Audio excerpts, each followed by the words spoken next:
Boa noite, pessoal. Tudo certo? Então, me chamo Fábio Feltrin Fabro, sou acadêmico do curso de Agronomia aqui do Unibave e vou apresentar para vocês então o artigo intitulado como Fatores de erosão do solo, influenciadores nos teores de sedimentos em bacias hidrográficas, né? Cujos autores são os seguintes: Fábio Feltrin Fabro, Gustavo Stedin Mazuco, Milena Dorigon Orben, Bruno Fernandes Luciano, Felipe de Oliveira e a professora Ana Sônia Matos, que nos orientou a desenvolver este trabalho. Então, para compreendermos os impactos ambientais causados pelas atividades agropecuárias, decorre principalmente por duas ações, que são elas: mudança do solo, ou seja, uma área que apresenta então a vegetação nativa, sofre desmatamento e vai compreender uma nova função, ou seja, ela vai passar então a ter o objetivo de produzir produtos agropecuários, certo? E a outra ação, então, é a degradação das áreas cultivadas, ou seja, uma área que já possui o objetivo de produção agropecuária, entretanto, ela vem passando por uma produção intensiva que acaba degradando o solo e essa área. Esses dois fatores então, estão interligados por quê? Porque é muito caro economicamente corrigir uma área que está sendo degradada e é mais viável economicamente desmatar uma área na fronteira, onde não tem fiscalização, que tem um custo menor. Entretanto, é uma ação ilegal e causa um alto impacto ambiental. Então, o aumento da demanda por alimentos e energias, os usos dos solos vem sendo explorados ao máximo, né? Conforme o crescimento populacional, temos que produzir alimentos para toda a população mundial e cada vez está sendo mais intensificada então a produção nessas áreas já produtivas. Entretanto, ainda existem algumas práticas inadequadas que estão sendo utilizadas que acabam degradando o solo e causando um dos maiores problemas ambientais na atualidade, que é a erosão hídrica. Então, alguns manejos que acabam sendo empregados no preparo do solo acabam influenciando de forma direta na erosão hídrica das áreas cultivadas. Então, um solo que não apresenta cobertura verde, um solo que não apresenta um sistema de plantio direto, que não apresenta uma curva de níveis, terraceamentos, é um solo que poderá ter um alto grau de incidência da erosão hídrica. Um outro fator que também influencia na perda de solo e água por erosão hídrica é a inclinação do terreno. Ou seja, quanto mais inclinado o terreno e descoberto, esse terreno vai apresentar, então, uma alta chance de sofrer processos erosivos. Um ponto que vem sendo bastante observado em lavouras, estradas e áreas em construção é a erosão, que por sua vez pode ser relacionada com os impactos que são observados nos rios, podendo ser aspectos físicos, químicos ou até mesmo biológicos. Ou seja, pessoal, uma área, uma lavoura, uma estrada que apresenta então a erosão, são alguns fatores que vão gerar essa erosão. Quando a gente consegue compreender esses fatores, conseguimos contornar o problema e assim não ter uma erosão e também não ter então poluição nas nossas bacias hidrográficas, porque a erosão tem o arraste de partículas de solos que vão ser sedimentados nas bacias hidrográficas, podendo então alterar as condições dos aspectos físicos, químicos, até biológicos daquele ecossistema aquático.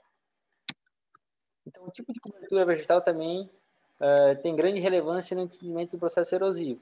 Como dito anteriormente, um solo que apresenta uma cobertura vegetal, sendo ela viva ou morta, vai proporcionar um amortecimento dos impactos das gotas de chuva, aonde não vai ter, então, o arrasto de partículas de solos e, consequentemente, a erosão e assoreamento, sedimentação em bacias e todos os outros resultados oriundos dessa erosão hídrica, certo? Então, outra prática conservacionista que também é bastante utilizada é o sistema de plantio direto, que foi uma das maiores revoluções da agricultura brasileira desde o período da Revolução Verde. Ou seja, esse sistema de plantio direto, SPD, consiste basicamente em fazer o plantio sob a palhada seca, certo? Que, como também a questão da cobertura verde, ajuda no amortecimento de impactos das gotas de chuvas, proporciona uma melhor condição do solo, a microbiota, a microfauna, enfim, todas as questões relacionadas ao solo são conservadas e assim apresentam uma melhor questão produtiva para os cultivos inseridos naquela área.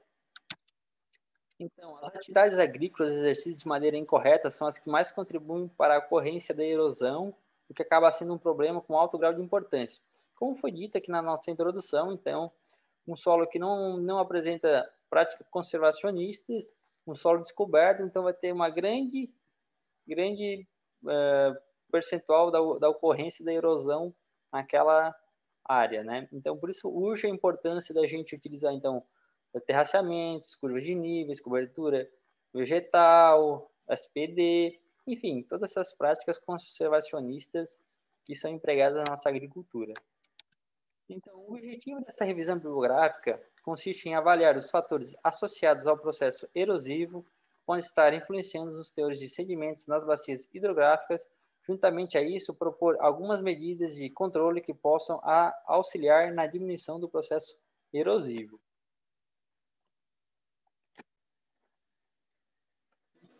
Sou Gustavo, eu vou dar continuidade na apresentação desse trabalho com os procedimentos metodológicos.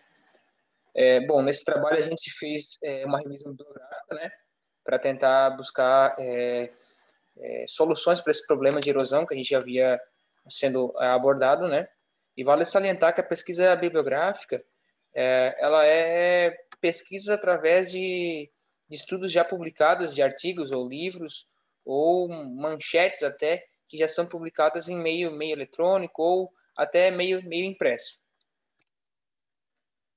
Para a execução desse trabalho, a gente pesquisou alguns autores renomados, né, como Marques, Pereira, Tosto, Carvalho, Fidalgo, Minella, e entre outros que contribuíram com essa nossa discussão, com esse nosso trabalho.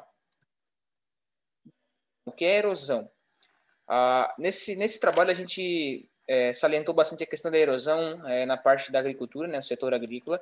Então, na agricultura, essa erosão ela é condicionada pela ação do homem, ou seja, é o homem que vai, por uma série de fatores, por um mau manejo, por um mau trabalho, ele vai fazer com que essa erosão aconteça, juntamente com a água, pode ser de chuvas ou de até irrigação, né? Pode fazer com esse processo erosivo, que é o carregamento de partículas de solo que estão naquele local para rios, riachos ou até outros locais, né? Nas bacias hidrográficas é a ação desses processos erosivos, ou seja, é o que ocorre depois desse processo erosivo, essa terra que pode escorrer desses locais, né? O assoreamento, na verdade, ele é a parte final dessa erosão. Então, é quando esse solo chega lá no rio e vai meio que encher esse rio de terra, assim, para falar num jeito mais fácil assim de entender, né? E vai encher o rio de terra, ou seja, as bordaduras do rio vai aumentar, a largura do rio vai aumentar porque o fluxo de água é o mesmo. Então, por uma forma ou de outra, essa água vai ter que passar por ali. Então, como a sua profundidade é menor, a sua largura vai expandir, afetando a questão da floresta que tem ali em redor, até a questão de fauna que ali existe. Medidas de controle para a gente conter essa questão de erosão. Como o Fábio falou anteriormente, uma delas é a introdução do sistema do SPD, né, o sistema de plantio direto, que veio para somar muito na agricultura. Práticas conservacionistas como plantio em curvas de nível, terraceamento, controle de queimadas também, né, porque vai queimar toda a palhada que às vezes tem na lavoura, que alguns agricultores costumam fazer. Plantios na própria, às vezes, palhada verde, introdução de cobertura verde no solo, né? Tudo isso vai auxiliar na proteção do solo e vai auxiliar também na prevenção contra a erosão, porque as raízes têm uma função muito importante no solo, que elas constroem meio que galerias no solo, né? Facilitando a entrada dessa água, que provém da chuva, no solo. Ela forma poros no solo e auxilia a absorção melhor, então, não deixando ocasionar esse escorrimento, né, que vai ocasionar esses diversos problemas. Bom, as considerações finais ficou a encargo do nosso amigo Bruno. Como ele tem uma deficiência auditiva, ele fez um vídeo em Libras com a legenda.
Aqui são algumas referências que a gente utilizou para fazer esse trabalho.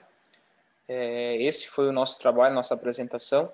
Gostaria de agradecer a atenção de todos e tenhamos todos uma boa noite. Obrigado.